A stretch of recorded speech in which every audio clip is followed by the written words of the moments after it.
இது இன்ஃபோநெட்டின் சமூக பார்வை. கேரளாலையும் கர்நாடகாலையும் கனமழை பெஞ்சுக்கிட்டே இருக்கு. சோ கபினி மற்றும் கிருஷ்ண ராஜசேகர் அணைகள்ல நீர் திறந்து விட்டுருக்காங்க. இதனால மேட்டூர் அணையில அடுத்த 2 நாள்ல வினாடிக்கு 2.1 லட்சம் கன அடி நீர் இருக்கும்னு சொல்லியிருக்கிறாங்க. சோ மேட்டூர்ல இருந்து அதிக அளவு நீர் வெளியேற்றப்படும். அதனால மத்திய நீர்வள ஆணையம் வான் பண்ணவும் செஞ்சிருக்காங்க.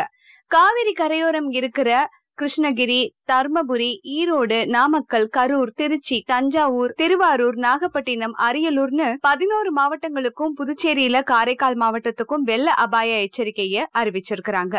ஈரோடுல பவானிசாகர் அப்புறம் மேட்டூர் அணையில 2.5 லட்சம் முதல் 2.6 லட்சம் கன அடி வரைக்கும் நீர்வரத்து இருக்கும்னு, அதே மாதிரி கரூர் திருமுக்கூடல்ல 2.6 லட்சம் முதல் 2.8 லட்சம் வரைக்கும் கன அடி நீர்வரத்து இருக்கும்னு எச்சரிக்கை விடுத்திருக்கிறாங்க.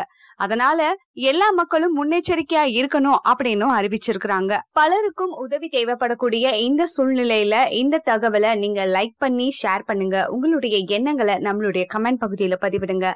மறக்காம இன்ஃபோநெட் சேனலை சப்ஸ்கிரைப் பண்ணி பெல் ஐகானை பிரஸ் பண்ணுங்க.